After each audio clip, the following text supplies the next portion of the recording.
trabalho temporário no IBGE. Então é muito interessante a gente ouvir, a gente entender um pouquinho que ela pesquisou, mas infelizmente, por problemas particulares, ela não pôde estar com a gente. O convite continua em aberto, para próxima vez que ela puder aparecer, que ela puder vir conversar, a gente vai montar uma mesa, uma palestra para ela acrescentar isso para a gente. Eu sou Xane, da agência Santo André, para quem não me conhece, e a gente está recebendo a Marina Fagundes, para falar para a gente um pouco sobre a precarização do trabalho e apresentar um pouco o estudo de caso que ela fez na Fiocruz. Ela é advogada, militante, né? Ela foi a PM no Rio de Janeiro, fez a greve com a gente em 2012, né? 2014 também. 2014 também? Também foram 2 contratos, na verdade. E, enfim, ela vai falar um pouco sobre o trabalho temporário, um pouco sobre esse estudo de caso dela e o trabalho terceirizado. A gente sabe que tem várias formas de precarização do trabalho, uma delas a gente conhece muito bem aqui, mas também a gente convive com a terceirização do trabalho, também a gente convive com estagiários, né, fazendo muitas vezes o mesmo trabalho que não precisa ter repetido. Então, enfim, para agradecer sua presença desde já e pedir para você começar. Então, boa tarde, pessoal. Aqui, eu queria, na verdade, estar em roda com vocês, não aqui na frente, mas é como, por conta da exposição aqui dos slides, que fica complicado a gente fazer uma coisa mais retilínea. Isso, a gente faz uma roda, porque eu acho meio chato de estar na frente, assim. Mas como realmente para expor, aí fica mais complicado a gente estar em roda. Vou falar um pouco primeiro sobre a minha trajetória e depois eu exponho, depois eu continuo falando, se deixar falando, eu vou. Então, eu fui contratada temporária do IBGE de 2006 a 2008, participei do congresso em 2008 do IBGE.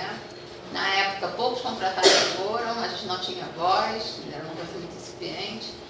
Depois eu fui contratada também de 2014, não, 2012 a 2015, porque foram 3 anos, 2014 a 2015. E o contrato passou de 2 a 3 anos, daqui a pouco vai passar para 10 anos, minha contratação temporária. E, enfim, como o meu trabalho como advogada e agora tem processo eletrônico, eu vou fazer o próximo concurso para temporário, que para mim complementa a minha renda e tal. Eu gosto do IBGE, tem essa permanência aqui, essa relação com vocês e tal, essa continuidade. Tentei, o último concurso eu não fiz, mas eu fiz o anterior. Não consegui entrar, pouquíssimas vagas, né? E, enfim, a contratação do IBGE, salvo engano, desde 96, né? E agora a situação está se agravando cada vez mais, né? Aqui já era aqui o contratado já trabalhava como supervisor, hoje vocês estão falando aí, isso já existe há algum tempo aqui em São Paulo, no Rio está começando agora, por conta do quadro de efetivos ter diminuído. Não que eu acho que esse seja algum problema, acho que o contratado está sendo contratado para fazer o trabalho, ele pode ser supervisor. O problema é que você não tem uma permanência do quadro, né? Você não tem... enfim, vamos com calma aqui, eu vou expondo. Está cada vez mais... Daqui a pouco o órgão não vai ter, né? Não vai ter mais permanência, você não vai ter mais ninguém para fazer o trabalho e vai ser... As pesquisas vão ter uma descontinuidade, porque não vai ter quadro permanente para fazer. E o trabalho com os efetivos está sobrecarregando, né, as funções, né, e para o contratado também, essa distinção, essa separação cada vez mais a gente vê, atualmente a gente vê também contratação no IBGE por pessoa jurídica, né, isso aí é razoavelmente novo nos últimos tempos para cá, principalmente lá no Rio, na Chile, né? Contratação contratação temporária também de pessoal de nível superior, né, como pessoa jurídica. Então está precarizando cada vez mais. Né? Acho que é uma coisa sem precedentes. Assim. Estagiário também fazendo a função, daqui a pouco o estagiário vai... e a bolsa de estágio também aqui é uma das piores, né? Vagas para o serviço público. E deve ter algum lugar na IBGE que o estagiário faz trabalho de pesquisa ou administrativo, enfim, porque... Vou começar aqui com a apresentação do meu estudo de caso. E eu acho, depois a gente continua esse papo sobre o IBGE, que eu, enfim, me chateia muito, por isso que talvez eu esteja um pouco mais embaraçada para falar. A Fiocruz, assim como o IBGE, é uma fundação pública de direito, fundação pública de direito público. Então, o órgão tem uma proximidade, inclusive na militância, né? Os sindicatos são razoavelmente próximos, mas o fato da personalidade jurídica, isso, né? De serem dois órgãos da administração indireta e dois órgãos como fundações públicas de direito público, acho que se aproximam também, e a precarização da Fiocruz está cada vez mais próxima com a precarização que o IBGE vive, né, que o IBGE passa. Né?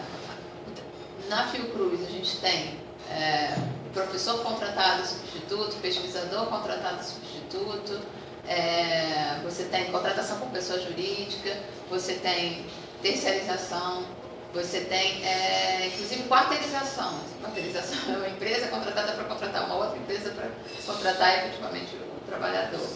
Né? E na Fiocruz, desde essa pesquisa que foi em 2010, foram 2 anos, eu comecei ela em 2008 e terminou em 2010. E ela está um pouco defasada e tal, porque a gente teria que ampliar, mas o meu foco agora não é continuar pesquisando a Fiocruz, não. Então, por isso que não vou dar continuidade a atualizar ela.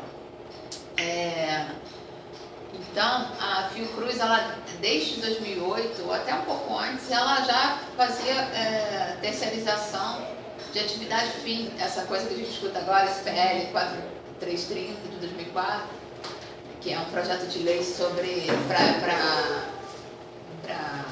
regular a terceirização da atividade fim.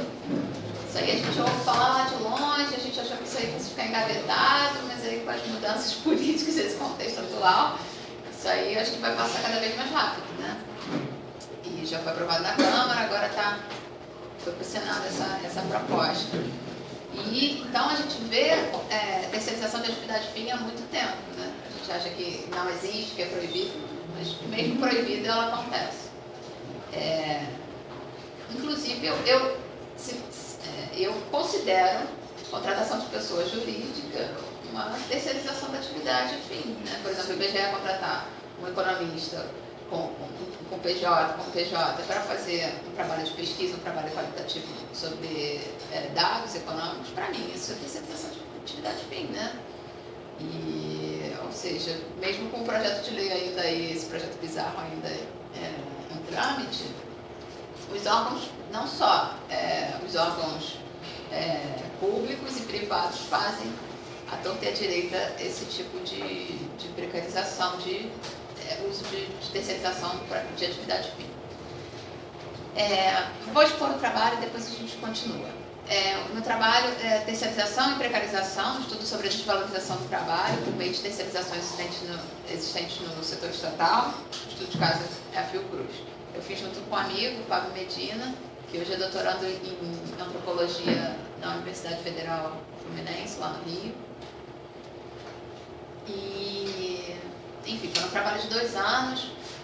O trabalho, ele consistia, como é que a gente chegou nesse trabalho? Ele estagiava na AGU, que é a Advocacia Geral da União, e representa a União em todos os processos contra a União. Né? E aí ele trabalhava com uma procuradora que pegava muitos casos da Fiocruz. Então, representando a União contra esses casos na Fiocruz. O trabalhador trabalhava nas terceirizadas, né, que prestavam serviços para a Fiocruz. Muitas vezes elas não pagavam salários, ou então suprimiam direitos trabalhistas e sociais, e entrava com uma ação na justiça contra a terceirizada, que muitas vezes sumia do mercado, fechava as portas e ninguém sabia onde ia parar. E entrava também nesse processo o trabalhador processava não só a terceirizada, mas também o Estado, né?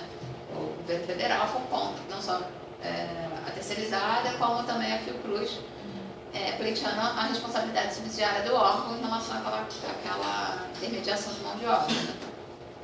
E aí ele foi vendo vários casos, a gente começou, eu falei, nossa, interessante aí, ó, tá pipocando ações de terceirizados contra o serviço público, né? Isso aí tá dando merda, isso aí vai estourar em algum momento.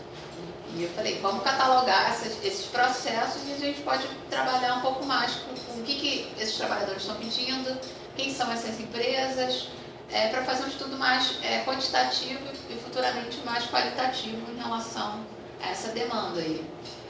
E aí, logo depois, a gente achou, no meio a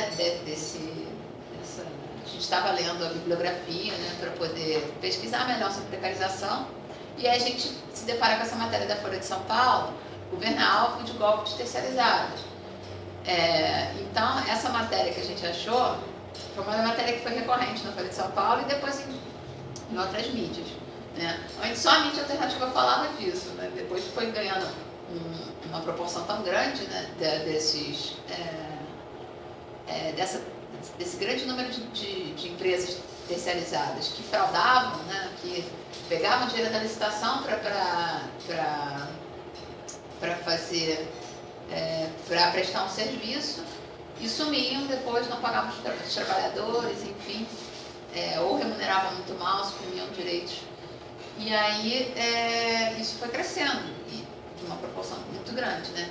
Aí o grande número de reclamações trabalhistas, de empregados e cooperativados, pedindo reconhecimento de vínculo empregatício. Tá? O caso da Fiocruz é um caso razoavelmente específico, porque, pelo menos, eu não pesquisei isso para poder também falar que só existe na Fiocruz. Não, mas a gente encontrou algumas cooperativas, então, assim, seria a dupla fraude, né? Que é a fraude de você contratar empresas que não tinham a menor probidade para prestar aquele serviço. E a segunda fraude, umas cooperativas montadas, né? Cooperativa, teoricamente, é aquele trabalho retilíneo, né? Aquele trabalho em que todo mundo é igual e na verdade, era uma cooperativa fraudulenta, né? Não tinha essa relação de cooperativado mesmo, era relação de subordinação, era uma relação fraudulenta ali. Então, o caso que mais aproximou a gente dessa pesquisa foi pesquisa realmente a terceirização por meio de cooperativas, que é assim, extremamente clara a fraude, né? As relações de trabalho terceirizadas na Fiocruz. O objetivo do trabalho era comparar a realidade dos trabalhadores terceirizados, dos temporários, dos servidores na fundação, levantar dados sobre a realidade específica na Fiocruz. Eram deficientes as relações de trabalho? Sim, óbvio, né? A gente parte desse pressuposto. Na verdade, quando tem um trabalho empírico de pesquisa, a gente não pode assim, simplesmente, não, é óbvio, não. A gente parte de algumas premissas, de algumas indagações para depois investigar e confirmar, né? E aí a gente tentou confirmar isso com os processos que a gente pesquisou. Então a gente partiu da premissa que se haveria fraude nas contratações das empresas terceirizadas e das contratações das cooperativas. A gente chegou, é óbvio que a gente chegou na conclusão que sim, né, eram precárias e eram fraudulentas. Como eu falei, a pesquisa no começo foi uma pesquisa quantitativa de levantamento de dados das reclamações trabalhistas, tá? Depois, no segundo momento, no segundo ano da pesquisa, foi uma pesquisa qualitativa. Porque, assim, é muito legal que o processo, quando você está estudando algo que não é histórico, né, algo que, claro que é histórico, mas algo que não foi passado, mas que de uma realidade constante, né, uma realidade permanente, em constante mudança, você vai se deparando também com coisas que você vai sendo surpreendido. E uma das coisas que a gente foi surpreendido no segundo ano da pesquisa foi que essas empresas terceirizadas, elas eram tão elas tinham relações tão precárias com os trabalhadores que elas ficaram sem pagar os trabalhadores, coisa que está sendo hoje em dia uma constante, né? A UERJ, por exemplo, a Universidade Estadual do Rio de Janeiro, eles estão em greve desde o começo do ano. A greve começou por conta da falta de salário, né? Os trabalhadores terceirizados não da limpeza, enfim, do bandejão, de outros setores da universidade não estavam sendo remunerados e passaram a não fazer os serviços que eles foram contratados para prestar. E aí começou os servidores e os professores começaram a perceber, se não vai ter limpeza no prédio, também não tem condições de a gente continuar com as atividades administrativas e acadêmicas, né? E aí a UERJ está parada agora desde o começo do ano, uma situação assim, os lixos, montanha de lixo no banheiro e tal, porque não tem uma solução, né? O Pezão, governador lá do Rio, né? Declarou falência lá do Estado, mas tem dinheiro para fazer a Olimpíada. Enfim. Mas, então, hoje em dia, a gente está vendo isso aí se acirrar cada vez mais. Na época, os trabalhadores da Fiocruz acho que estavam 2 meses sem salários, e aí foram para a porta da Fiocruz fazer um piquete, fazer uma barricada, foram protestar, e isso foi surpreendido no segundo ano da pesquisa, foi bem legal. E eles foram para a porta da Fiocruz para fazer esse piquete, essa barricada, e aí um dos terceirizados algumas pessoas foram presas, foram detidas, foi uma situação bem complicada. Ao invés do órgão receber receber e dar andamento àquela demanda, né? Porque, como assim, os terceirizados, os trabalhadores do seu órgão, daquele órgão, não está recebendo salário, e aí vão lá manifestar publicamente isso, e você vai e reprime, é complicado, né? É o que a gente vê aí direto, né? Enfim. As nossas dificuldades foi... duas dificuldades que a gente teve aí, eu vou falar em termos jurídicos mesmo, foi a burocracia dos processos jurídicos trabalhistas, o acesso a esses processos, né? Muitas vezes estavam no gabinete dos juízes, então a gente não conseguia ter acesso. Hoje em dia fica um pouco mais fácil, que é o processo eletrônico, né? Mas na época eram processos físicos e a gente teve bastante dificuldade de conseguir efetivamente aumentar a análise quantitativa dos processos e qualitativa também, porque a gente ia lá para fotografar todo o processo, para poder levar para casa e catalogar cada processo e fazer o levantamento de dados. Essa foi uma dificuldade constante. E localizar os trabalhadores também. Depois desse piquete lá na porta da Fiocruz, eu fui na SPOC para tentar contato com o sindicato e com os trabalhadores, saber se tinha algum tipo de aproximação do sindicato da SPOC, né, do sindicato da Fiocruz, com os trabalhadores. Não tinha uma separação muito grande, né? Eu vejo isso um pouco no IBGE. Aqui em São Paulo, não, que eu sei que no grupo de vocês é um pouco mais no IBGE, lá no Anatipec, eu via muito essa separação, né, ao longo dos dois contratos, né?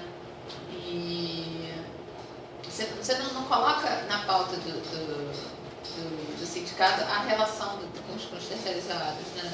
Como se fosse outra categoria, que está no mesmo órgão, né? Prestando serviço, né, de manutenção, no mesmo órgão que você separa. É bem triste, né? Enfim. Quem sabe um dia também, para chegar, o IBGE tenha que chegar na situação que a UERJ chegou para a gente poder prestar atenção nos terceirizados, né?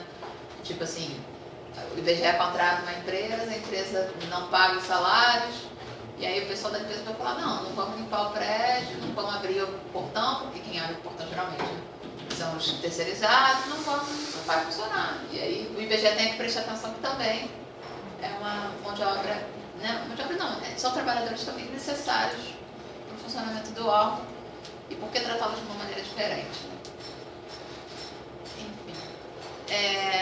O plano de pesquisa foi a pesquisa bibliográfica, né?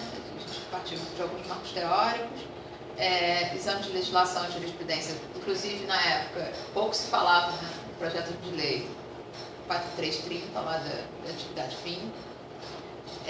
Análise das reclamações trabalhistas, levantamento de dados do MPT. Inclusive, desde o meu último contrato, eu fui no MPT para continuar, para fazer uma denúncia em relação ao IBGE e tal. E eu descobri que isso aqui foi o levantamento de dados no MPT que eu fiz da Fiocruz, mas depois da minha última contratação, eu fui ao MPT para fazer denúncia, né, em relação à contratação do IBGE, como é que andavam os procedimentos internos do MPT em relação às denúncias sobre assédio. Aí eu descobri que tem muita denúncia no MPT sobre assédio moral, pelo menos lá no Rio, no caso do IBGE, né? E os processos em relação à em relação à contratação temporária do IBGE, geralmente são arquivados, assim, o MPT do Rio não leva para frente, assim, é uma tristeza. Assim. E é muito engraçado porque, assim, várias vezes, quando a gente sofria assédio moral lá no Rio, a gente levantava essa demanda e falava assim, não, leva para o MPT. Aí você leva para o MPT burocratiza um pouco e tal, enrola um pouco, daqui a pouco o arquivo, assim. Então, antigamente, antes de começar a pesquisar, eu acreditava no MPT como um órgão jurisdicional, de garantia jurisdicional e tal. E hoje em dia, enfim, os procuradores são mega burocráticos e, enfim, eles preferem ter atividades paralelas. Mas quem mandava no Ministério Público era o sindicato ou o IBGE? Não, era o sindicato. Sério? Lá no Rio era assim, não, tem denúncia, porque, né? E aí, porque, enfim, tem uma panelinha no Rio, vocês sabem, né? E aí, enfim, ficava um pouco chato o próprio sindicato apurar, né? Os assédios morais, né? Diretos, né? Com as pessoas que são interligadas. Então, pessoas, historicamente, que fizeram piquete, greve do IBGE, lá na época antiga, que também foram contratados, que foram efetivados no órgão, que hoje em dia fazem assédio moral, né? Dos contratados, né? Sabemos. É aquela frase da Simone de Beauvoir, né? O sonho do oprimido é ser sua pessoa? Isso.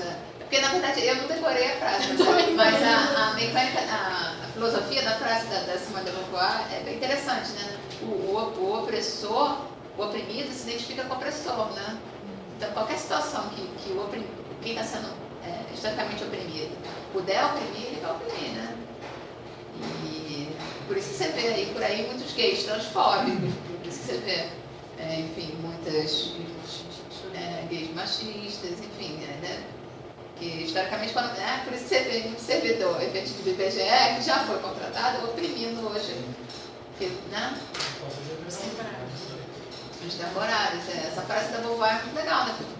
Realmente você vê o oprimido, o oprimido, em algum momento que ele puder oprimir, se ele não tiver aquela ruptura, aquele insight de assim, não, como assim, eu estou oprimindo o outro, ele vai oprimir. Ele vai oprimir porque é o separatismo, né? Social. Se você precisa separatismo, você se sente melhor, né? Para inflar seu ego, enfim. Enfim. Mas o MPT, na época, antes de começar essa pesquisa, ainda era um órgão que acreditava. Assim, hoje em dia, eu acredito mais na autonomia popular de levantamento de massas, de enfrentamento direto, assim, sem intermediário, né? Sem partido, sem intermediário, sem PT, sem sindicato. Estou aqui no sindicato falando isso, mas não, acho que é uma base de construção, mas assim, acho que a luta é uma luta que a gente pode intensificar autonomamente, né? Vários coletivos aí hoje em dia mostram isso, né? Tanto é que aquele junho que a gente viveu, né, foram de movimentos razoavelmente autônomos, né? E que se juntaram e que conseguiram, né, fazer algum tipo de resistência, né? A gente olhou alguns editais também, as entrevistas a gente teve razoável, as entrevistas seriam o segundo ano da pesquisa, e a gente teve um pouco de dificuldade, porque a gente pegava os processos e tinha o endereço das pessoas e tal, e era um pouco mais difícil de você mandar o telegrama. A gente tentou fazer isso algumas vezes, mandava telegrama para os trabalhadores, eles tentavam entrar em contato direto, mas as pessoas se assustavam. Como assim? Onde você conseguiu meu... Aí eu ia falar, não, porque a gente foi na justiça do trabalho, conseguiu ter acesso aos processos. Claro que os trabalhadores confiavam e eu desconfiaria também, acho que estavam certos. Então a gente não conseguiu efetivar as entrevistas. E o sindicato não tinha essa ligação aí com os trabalhadores terceirizados, então foi um pouco mais difícil. Essa daí é a nossa base, nosso marco teórico, né? Que foi o Rodrigo Carelli, que ainda é alguma coisa que presta no MPT lá do Rio, que é o Rodrigo Carelli, a gente é professor lá na Universidade Federal do Rio, e ele é um dos procuradores lá do MPT do Rio que você consegue, se o processo cai com ele, você consegue ter um trabalho legal sendo feito, você consegue ver um trabalho legal sendo feito. Mas se cai com outros procuradores, aí salve-se quem puder. Aí na época a gente estava pesquisando a Lei 8.000, a lei de licitações, o artigo 71, que fala lá das contratações da responsabilidade subsidiária da administração pública, né? E da súmula 331 do TST. E a DC, a ação direta de constitucionalidade 16 do Distrito Federal.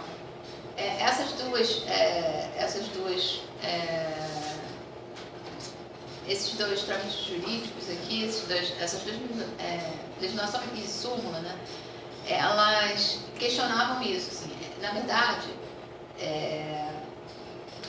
na época,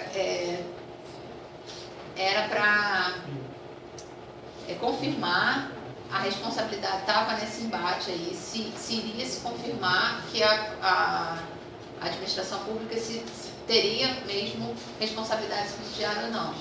Hoje em dia, a administração pública, o órgão público só arca com, enfim, os direitos não pagos, enfim, só arca com o ônus dessa contratação, se a terceirizada não paga, se for comprovado juridicamente que houve uma omissão do órgão público em fiscalizar aquela terceirização, né?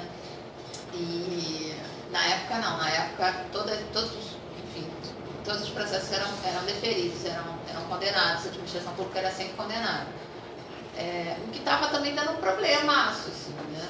Ou seja, a administração pensou assim, vamos terceirizar porque vai ser mais econômico. E no final das contas não foi, porque você pagava a empresa na licitação ali para prestar aquele serviço e depois você pagava no final, quando a empresa não pagou o trabalhador, e aí sobrou para a administração pública pagar, né? Então ficou na verdade duplamente oneroso para a administração pública, né? Foi uma falácia, né? Esse lance da terceirização. Quem ganhava nesse jogo todo, a gente sabe, são os intermediários, né? Quem participava dessas contratações, né? As empresas que eram indicadas, enfim, e até alguns servidores públicos que participavam dessas licitações, né? Então, na época, a administração pública era sempre condenada. Hoje em dia tem essa exigência. Tem que ficar provado que a administração pública não fiscalizou a prestação daquele serviço, não fiscalizou a efetiva contratação daqueles terceirizados, né? Que a administração pública tem que fiscalizar sempre se a terceirizada está recolhendo impostos, recolhendo contribuições, pagando salários e tal. A meu ver, eu acho que a administração pública não faz isso. Então, o problema vai continuar e a dupla oneração do serviço público vai piorar. Aí, a gente só coloca aí, como o caso específico da Fiocruz tinha também terceirização por cooperativa, a gente só está querendo mostrar assim, como se dá a fraude na contratação por cooperativa, né? Na cooperativa tem que ter adesão voluntária. Nesse caso, a gente viu que havia fraude, por quê? Porque os trabalhadores, na verdade, não se juntaram ali, não houve uma autonomia, né, de cooperação, de adesão. Na verdade, eles eram, sim, encaminhados por uma tomadora de serviço, enfim. não havia voto em assembleia, né? A cooperativa tem que ter voto em assembleia. Eles não participavam de assembleia, sequer sabiam, inclusive, qual era a sede da cooperativa. Assim, não precisa ser tão bizarra, né? Que cooperativa é essa? Né? A cooperativa também tem uma dupla qualidade ali, que é prestador e beneficiário, que tem uma relação de mão dupla, né? E nesse caso não tinha, havia um trabalho, na verdade, subordinado, uma subordinação direta com a cooperativa que contratava. Então, na verdade, a cooperativa funcionava como uma empresa terceirizada, né? Isso que a gente quer mostrar é isso. Nas reclamações trabalhistas, a gente levantou X quantidade de ações, X quantidade de prestadores, né, em cada caso, vou mostrar depois nas tabelas. A gente distribuiu também por área de trabalho, as profissões que estavam envolvidas. Inclusive, a gente viu também, nesse caso, terceirização de atividade fim, de enfermeiro, no Hospital da Fiocruz, de médico, enfim. Já, na época, já existia terceirização de atividade fim. Enfim, e umas outras coisas aqui burocráticas mesmo de processo, não comparecimento à audiência, enfim. As ações procedentes, a maioria reconhece o vínculo, né, do empregador com a terceirizada e tal, reconhece a responsabilidade subsidiária da Fiocruz, tem que pagar caso a empresa não pague ou suma, né? E muitos casos de demissão sem justa causa, que a gente viu. Foram 57 listados, na verdade a gente listou até mais, só que para amostragem mesmo, no final das contas, o IBGE também é assim, né? Você pega um número grande e vai criando um funil, porque foi o que a gente efetivamente conseguiu ter acesso ao todo o trâmite processual, né? Então, 57 foi o que a gente conseguiu acompanhar todo o trâmite processual. Que numa amostragem qualitativa seria bom, assim. Distribuídas em 42 varas de trabalho, isso é legal também que você vê. Na verdade, no Rio são 71 varas do trabalho. E você conseguiu ver decisões bem diferentes, né, por conta da distribuição. E as decisões estavam sempre caminhando no sentido de reconhecimento da responsabilidade subsidiária, então era uma constante. Olha lá, pedido de responsabilidade subsidiária. Aí eu mostro todas as empresas que estavam envolvidas. A Cotran, que é uma cooperativa de trabalho dos trabalhadores de Manguinhos. A Cotran foi muito louco, assim, porque a Cotran, ela foi criada pelo presidente da Fiocruz. Uma cooperativa que foi criada pelo presidente da... Então você via claramente que... E aí a ideia, enfim, na verdade eu descobri isso lendo o processo, aí você vê a ata de constituição da cooperativa, né? E aí depois eu conversei com algumas pessoas que eu tive acesso, e aí era isso, assim. Aí a função da cooperativa é integrar moradores de Manguinhos, porque onde tem a Fiocruz, são duas comunidades, que é o Complexo da Maré, que são quase 30 subcomunidades dentro, e do lado Manguinhos, né? E aí a ideia era você inserir os trabalhadores. Pô, essa ideia seria perfeita, né? Os trabalhadores moram perto do trabalho, você insere aquelas pessoas ali no órgão, né? As pessoas não vão ter que se deslocar a cidade inteira para trabalhar, trabalhariam próximas ao local que residem. E você, inclusive, na Fiocruz tem vários cursos de qualificação, então elas poderiam também, ao mesmo tempo que trabalham, melhorarem qualificação técnica e tal. E aí a ideia era essa, assim, mas uma cooperativa criada pelo presidente da Fiocruz é complicado, né? Sim. E a outra cooperativa também, Cotran, Coprest também. A Coprest era uma cooperativa de prestação de serviços. A ideia de cooperativa também é um trabalho mais específico, mais especializado. Na verdade, elas eram só empresas, né? Empresas prestadoras de serviços de limpeza, de manutenção, enfim. Esses gráficos são tipos diferentes de informações? Deixa eu ver aqui. Não, aqui são as quantidades, esse gráfico aqui são as quantidades de processos que a gente tinha. Então, 45, estamos de 45 da Cotran, que foi a maioria, e os outros demais, ou seja, a Cotran.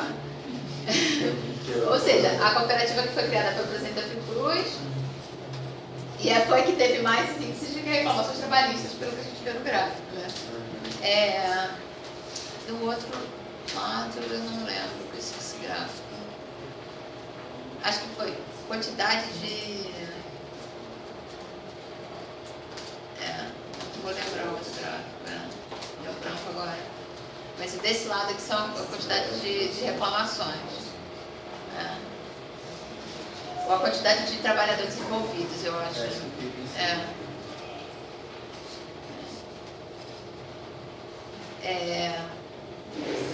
E assim, houveram diversas fraudes dentro dessa contratação. O que a gente vê nesse gráfico aqui é que os trabalhadores, tem certeza assim, você contrata aquela empresa, ela vai prestar serviço. Aí a Fluminense, por exemplo, tinha aquele quadro de trabalhadores. Aí a Fluminense lá abriu falência, aí fechava as portas e tal.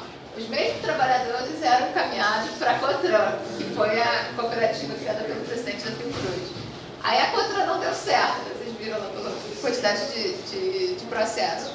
Aí eles são novamente encaminhados para a Rufo. Aí até que uma hora eles falam assim, não sei de continuar, porque, continuar na mesma empresa, no caso, né, continuar trabalhando na Fiocruz, né, você não tem um vínculo ali, né? E aí, para eles estava funcionando, mas não funciona no partir do momento que as empresas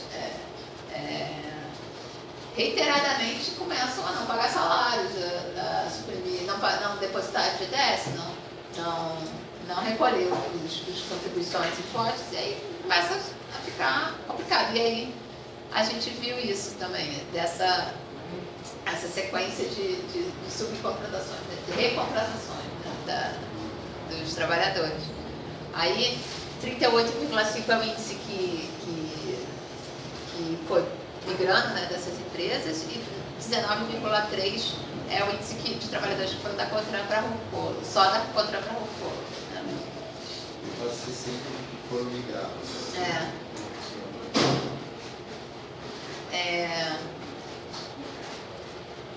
Esse gráfico aqui, reclamantes que compareceram e que não compareceram. 34% de trabalhadores que não compareceram na audiência, isso para a gente foi um dado importante, porque, enfim, como assim as pessoas pleiteiam direitos trabalhistas e sociais na justiça e não vão à audiência? Porque as coisas se perdem muito, né? Enfim, não compareceram, e a gente achou um índice alto assim, de não comparecimento, assim, e acaba, juridicamente a gente chama de revelia, né? Quando o autor da ação não comparece na audiência, revelia e ele perde a ação, né? E isso é complicado, assim, e a gente tentou também entrar em contato com os trabalhadores para saber por que não foram à audiência, por que desistiram, talvez, qual foi, enfim, algum problema social. Isso também é complicado, né? Porque a justiça existe para você efetivar direitos, né? E aí isso não está sendo feito, assim, por que não chegou? Muitas vezes também eles não comparecem à audiência, isso aí é um dado mais social, assim, porque eles moram em comunidades que os oficiais de justiça não chegam, assim. E isso também é um problema, assim, porque o trabalhador já tem moradia precária, já tem condições subhumanas de trabalho, emprego, de vida, sabe? E aí, aí vai para uma empresa que nega os direitos, né? Que vai suprindo direitos e não paga salário e tal. Quando ele vai para a justiça pleitear isso e a justiça, efetivamente, o Poder Judicial não consegue efetivar, é complicado. Então, qual a saída?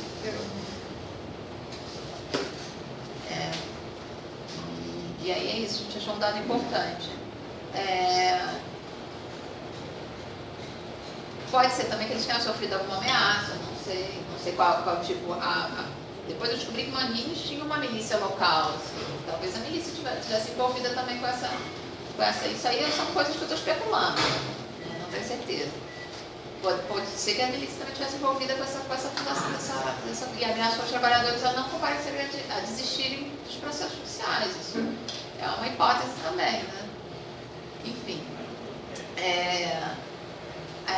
As profissões foi importante também, porque, como eu falei, assim, a gente via terceirização desde serviços de manutenção e limpeza, né, até serviços de alimentação, passando por serviços de alimentação e até serviços médicos hospitalares, que é o caso da Fiocruz. São 2 órgãos de pesquisa, que é o Instituto Fiocruz e o Hospital Fernandes Figueira, que é um hospital que cuida de casos específicos de gestação e tal, de complicações de gestação e tal, e também é um instituto de pesquisa.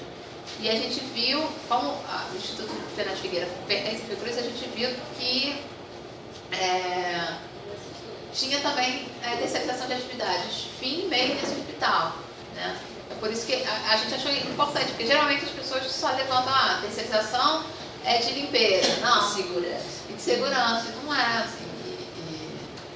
A gente viu bastante outras atividades aí. E aí, sim, 58% a gente achou importante. E outra coisa também, a COTRAN, lá no ato de constituição da COTRAN, fala que a ideia era fazer uma integração da Fiocruz com o local e tal, e a gente viu que alguns reclamantes da Fiocruz não moravam no Manguinho. Então, assim, mais uma constatação da fraude da COTRAN, né? Ações procedentes. Aí a gente vê, procedentes foram 58%, né, espalhadas naquelas 42 varas de trabalho, 34% ainda não tinham sido julgadas, 4% não reconheceu a responsabilidade subsidiária, porque naquela época já tinham juízes levantando essa hipótese, assim, essa tese de não vamos condenar o serviço público para não sobrecarregar o erário. Pagou a contratação e licitação, então a empresa terceirizada que se vire em arcar com o que ela não pagou. Entra contra os sócios, enfim, penhora bens, mas a administração pública é que não tem que arcar com isso. Aí 4% dos processos que a gente olhou, os juízes não reconheceram a responsabilidade subsidiária. Isso aí está crescendo, isso aí é preocupante, gente, está crescendo. E 4 sem resolução de mérito. Isso aí é bem legal, bem legal, mas aqui bem triste. Uma servente em 95 ganhava 62 centavos por hora na Fiocruz. 62 centavos da hora. Tá? Não precisa ir para o McDonald's trabalhar, assim. A Fiocruz, a empresa contratada pela Fiocruz pagava isso, 62 centavos por hora de trabalho. Isso aí é uma empresa a Conservadora Fluminense de Engenharia e Serviços. Teoricamente seria uma empresa terceirizada, especializada, né, em serviços técnicos, né?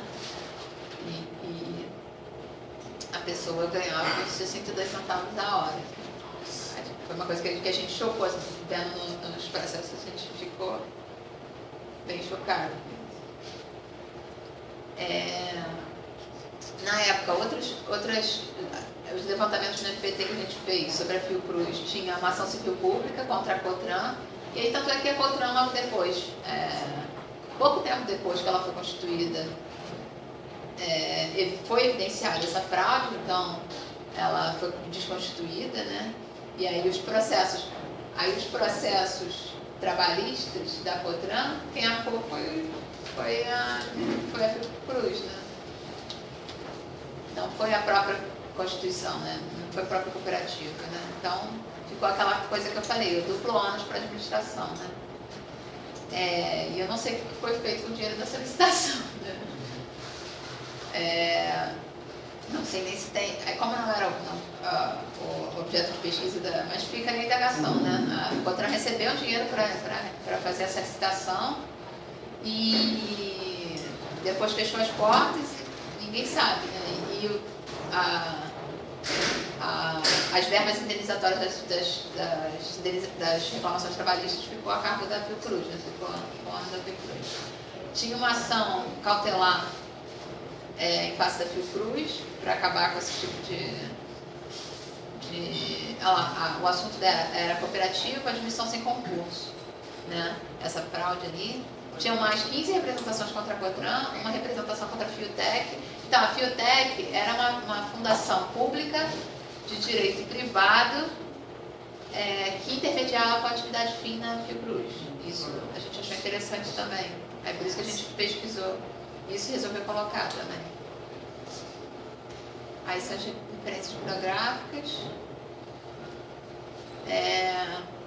Na época, 82,2% das ações foram procedentes. Havia uma multiplicidade de atividades, profissões, como eu falei, né? E o não cumprimento das obrigações trabalhistas, né?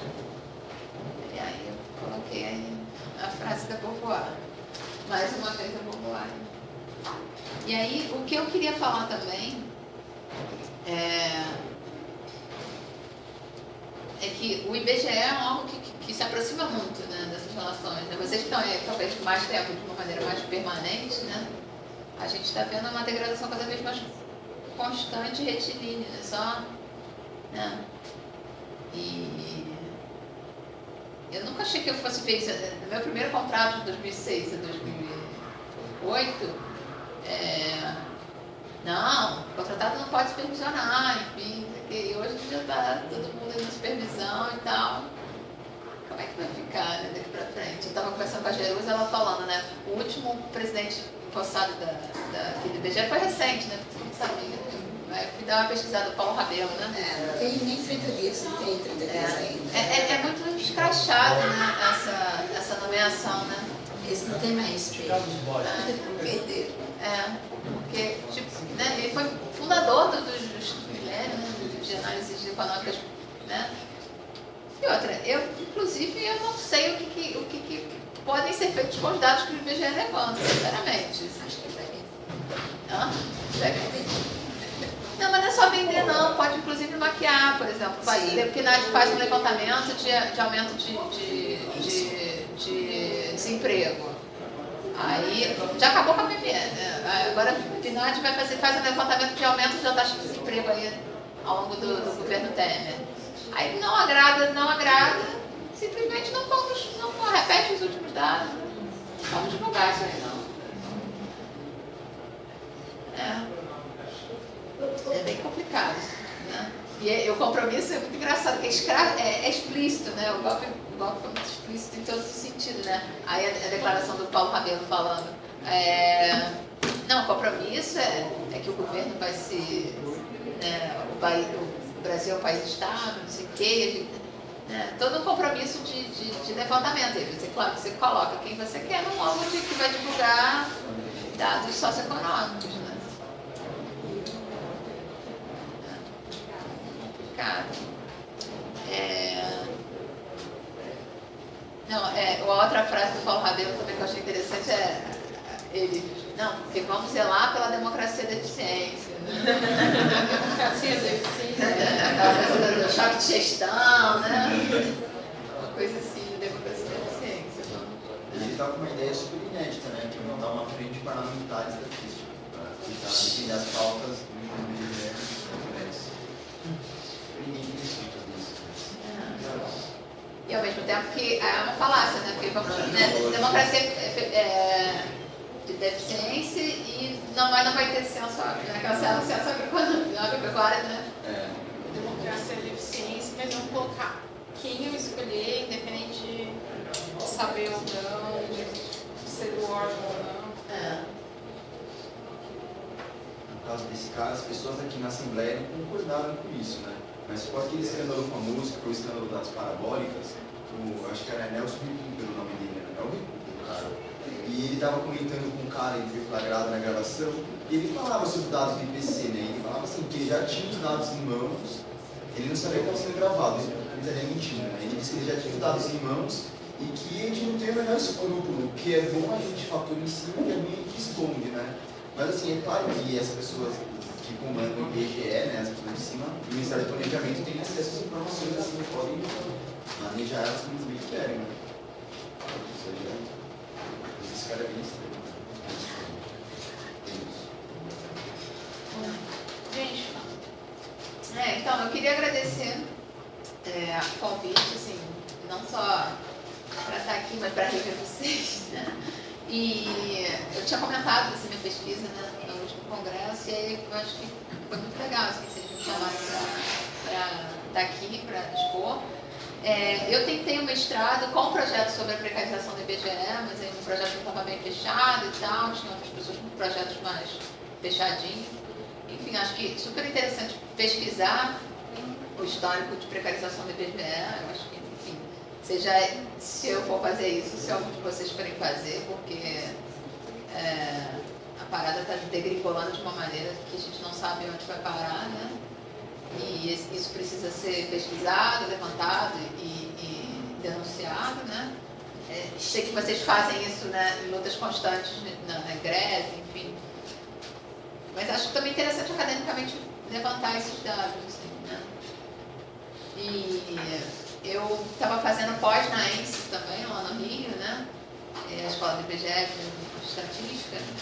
E, inclusive, no meu último contrato, e aí eu pensei, como eu estava lá estudando, eu pensei, por que eu não me transfiro para cá, né? Cara, a ENSE cogitou a possibilidade de eu trabalhar também lá como temporário. Então, assim, a precarização está chegando vestido na ENSE, né? Então, daqui a pouco vai estar cheio de contratado lá também.